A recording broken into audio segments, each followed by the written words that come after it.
Another Brick fan here with a look at a Captain Marvel set. This is Captain Marvel and the Skrull Attack. This is set 76127, was released in January 2019, has 306 pieces, 3 minifigures, and cost about $30 when it was released.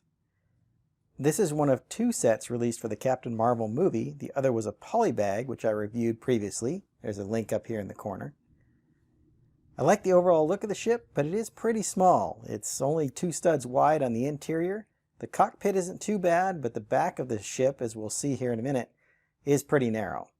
So you can't really fit a minifigure in unless you're lying them down sideways. The nice thing is the inclusion of Goose, who is a flurkin, which is a very dangerous creature that has a bunch of tentacles and stuff that he can do, and was actually a very fun character in the movie. Let's take a look at the main build. As I mentioned, the overall look of the ship I think is really good. I like the design of it. There's 2 tones of gray and then the red highlights that I think make it look really good. Nice looking ship. There's these quad missile launchers on either side, which are pretty cool. And there's this nose piece, which adds a little detail to the ship. Probably, I mean, if you're thinking of the military, this is probably a FLIR system, which is a forward-looking infrared system, which allows them to, have better sensors. These sides are on friction hinges, so they can be kind of folded up for storage or folded most of the way down. I think in the flight position they can be altered a little bit depending on what the aircraft is doing. There's these stickered pieces on either side with these little red blocks. There's another one here just for some extra detailing. The cockpit actually is done with stickers, which I am not a big fan of. I don't think these clear stickers look great. On here, there's usually some borders and stuff on them that make them not last or look very good over time. The cockpit itself does have a control panel inside. Once again, a sticker.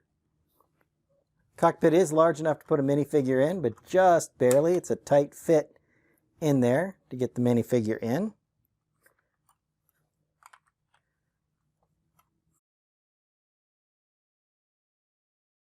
On the back and the engines, these fin pieces are all on hinges, so they can be moved in different positions based on the requirement of the flight of the aircraft, I believe. This panel piece here also moves up and down, presumably some kind of control piece for the aircraft itself. The back, you might notice these black pieces on this smooth these smooth pieces, these tile pieces, this angled piece. These are actually cabinet pieces, and what they do is you press on top, it fires all 4 of these flick fire missiles together. So you see all 4 of them fire at the same time, which is a good feature, although the flick fire missiles don't typically fire very far unless you really push hard on that. But they're pretty easy to reload. Just drop those back in. So the nice thing is they do all launch together. You can see there's these vertical 1x2 textured pieces to give it a little bit of texture in the back, and there is a spot in the back which is all tiled, so it's nice and smooth inside, but it is not wide enough to put a minifigure in. You might be able to fold their arms down and slide them in this way. Goose, though, fits in here pretty well. So he can sit in the back of the aircraft. Lots of stickers. I pointed out several of them here and here on the sides of the engines, on this tail. Even the control panel and some of the printing, this detailing on the cockpit is all stickers. These are also stickers as well. So for a small set, it does have quite a few stickers. Here you see the Shield logo. So this is a ship that they got from a Shield facility.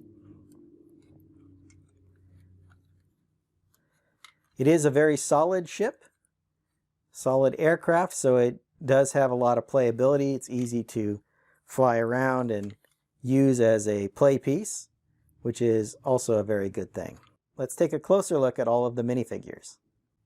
The minifigures include Captain Marvel, Nick Fury, which is a younger version, Talos, a Skrull warrior, and also included is the cat or Flurkin Goose. Let's start with Captain Marvel and Talos. As you can see, Captain Marvel is wearing her red and blue with gold trim uniform that we saw at the end of the movie. She also has these power pieces that can be fired off of her hands. So if you push on the side of one of these, it fires away, which is kind of a nice little play feature. Talos is done in this dark blue and some purple. He also has a stud shooter as a weapon.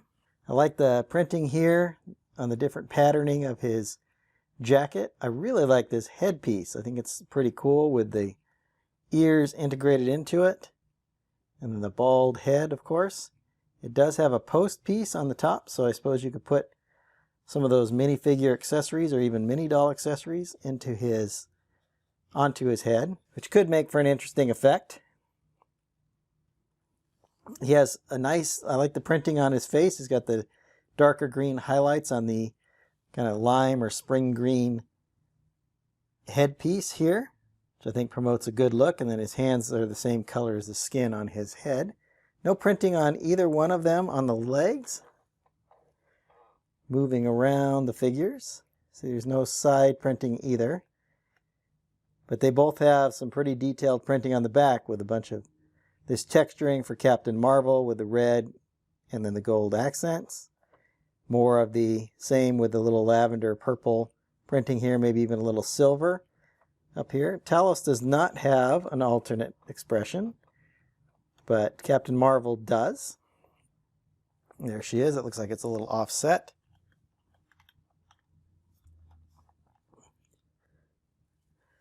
Let's take a look at our next two minifigures. Next up we have young Nick Fury.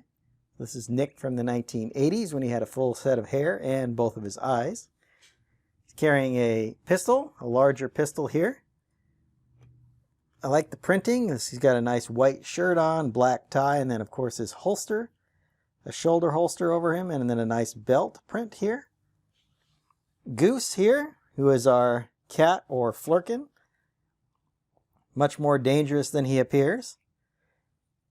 This is a fairly common cat piece. It's been in some city sets and some creator sets. In fact, I believe it was included with Assembly Square as one of the modular buildings. As you can see, it's got a really nice face print, some stripes on top of his head, his eyes, a little pink nose there. If you look closely, and then some tan fur mixed in with his orange fur. On the side here, you see more striping. The back of Nick Fury shows his belt and his holster. He does have an alternate expression where he looks a little grumpier. Not that he ever really looks happy. Good hairpiece for him. I think it's accurate to the movie. We'll bring him back around. Now that we've taken a look at the minifigures that are included with this set, we'll go back and I'll give you my final thoughts. Overall, I really do like this set, although it's a very small aircraft. It only fits one minifigure and Goose, as we pointed out. But the look of it is really nice, and it's a nice, easy build. It has really nice detailing with the use of some of these grill pieces here. A good use of stickers. And I do like the quad missile launchers on either side. I think those look nice. I think it would have been fun to have a way to launch them individually or as a group, but probably a little more difficult to accomplish. So they do simply launch as a group as flick fire missiles. Lots of good angles created by the hinge pieces that we see on the wingtips, on the engines, and on the tail fins. I think the minifigures are appropriate. It's nice to get Talos. He was a major figure in the movie itself. And then a young Nick Fury is also nice to get. I believe this Nick Fury and this version of Captain Marvel are the same ones that you get in the polybag. But this is the only set that I know of you get Talos. As far as value goes, at 300 pieces for $30, it fits into that 10 cents per piece, which isn't always the case with some of these theme sets. So if you're looking at that From a pure value perspective, I think it fits in the pretty good value range. It's got 3 minifigures plus the cat, so you could maybe think of it as 4 minifigures, which also adds a little bit to the value, and I think they are very good minifigures. Overall, I think at $30 this is a pretty decent value. Hope you've enjoyed my thoughts on this set. I'm going to get started on my next video. Until then, happy building! If you enjoyed this review, click that like button and subscribe to my channel to see more of my content. I've left a link on this page to my Marvel Superheroes playlist.